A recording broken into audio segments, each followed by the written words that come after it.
It's Seltzer over here, and I am with Primo, who works on retro watercolor art. Would you like to tell us something about that? Yeah, well, I find that the subject matter that I enjoy the most is stuff that I enjoyed as a kid. So a lot of times I'll paint characters from television shows that you'd see on TV Land, or in reruns in general, or old movies.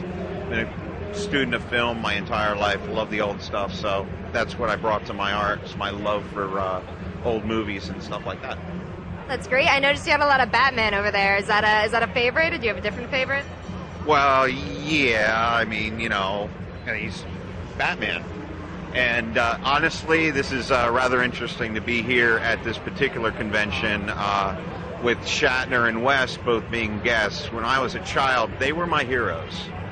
And it's, very strange to me to be set up at a table, as a professional artist at an event where these guys that inspired me my whole life, are here too. Not that we're going to go have lunch with Mr. Shatner, but, it's still cool to be at the same event.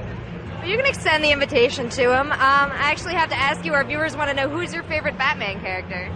My favorite Batman character, other than Batman himself, I guess I'm going to have to go with Two-Face. It's interesting that Two-Face has that good guy, bad guy thing going on. Yeah, he wasn't in the old TV show with Adam West and Burt Ward, but it's a good character. I like the character, the juxtaposition between him and how Batman is also kind of the playboy and the superhero, very bifurcated. So do you do any art of the newer Batman, or the newer reincarnations of the comics that are coming out recently in the movies? On occasion, I will. I've done some stuff, on commission basis, but when I'm left to my own devices, I have a tendency to, jump in my time machine and go back, a good 30, 40, 50 years at least.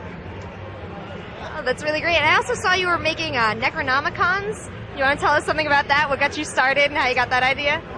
Well, again, I love movies, and of course I love the Evil Dead and Army of Darkness movies. And Bruce is, again, a great icon within, the fanboy realm. So, why not make some? And I take Stephen King books or Anne Rice books along those lines, and I'll turn them into Necronomicons. Of course, don't dig in the basement, for find out where I get the skin to bind the books.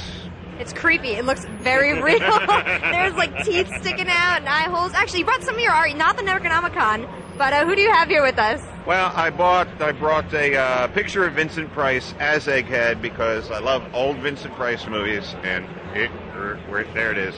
See, look, camera. We got it. Yay. And he's always been my favorite. For some reason, if I'm sitting in my studio and I don't know what to paint, I end up painting Vincent Price. Well, that's excellent. Where can we find your art? I know a lot of people out there, they're talking about it in my ear, where they can find your stuff now. At this point, I just have some of my stuff up on MySpace. You can always email me at itsthebatphone@msn.com if you have interest in any of the stuff that you saw scanned across there. I will be getting domain names sometime this winter when I'm not on the road every weekend at a different convention, and I can sit down and set up a website. All right, well, that's excellent. Thank you so much for talking to us.